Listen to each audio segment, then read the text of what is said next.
Friends, आपण समस्त को लीनास किचन में स्वागत करछे। आज देखो लीनास किचन में नुआ रेसिपीटा है जेनटा कि पद्मनाड़ भजा और आम संबलपुर साइड आम ताकि गजरी भजा कहसूँ।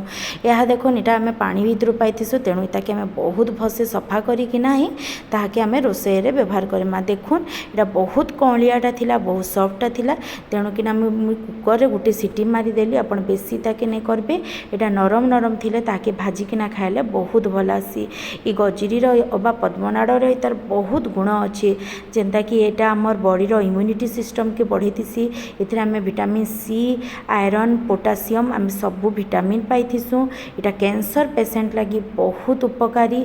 आपन को जदि कन्स्टिपेशन होची अबा बहुत परिमाण ठंडा काश कफ होचे ताहले कि बहुत उपकारी। देखुन इटा के भाजबा लगे मुझे गोटे पिठोटे अबा गोटे चाउल बटाटे मुझे रेडी करछे। से देखुन मुझे अरुआ चाउल के घंटे 2 घंटा बतुरेई थी।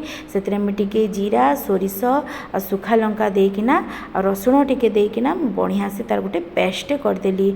आपन थरे हेले निश्चय एटाके खाइबे। बाकी मने रखिथिबे एटा पानी भितर बाहरसी तेणु ताकि आपन बहुत भल भाबे क्लीन करिकिना ताकि आपन रोसई रे यूज करबे। देखुन मोर पिठोटा मैं रेडी करदेली। तापर याडे मोर पद्मनाड़टा भी बहुत बढ़िया से सीझी जाइए। देखुन गोटे न सीटी मारबे कांजीटा बहुत नरम थिला। देखुन से मैं स्वाद अनुसार लुण, हलदी आ कश्मीरी लाल मर्च गुंड टिके देकिना ताकि बहुत बढ़िया से आम सानी देमा आ तार गोटे भजा तैयारी करमा।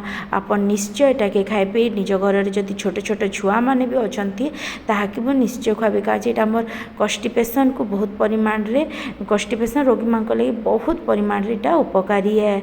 आपन जदि इम्यूनिटी सिस्टम रे भी जदि इम्यूनिटी सिस्टम के स्ट्रॉन्ग करबा के चाहछन बोले आपन एटाके निश्चय खाइबे। तार बहुत गुण अच्छे, बहुत उपकारी खाद्य गोटे।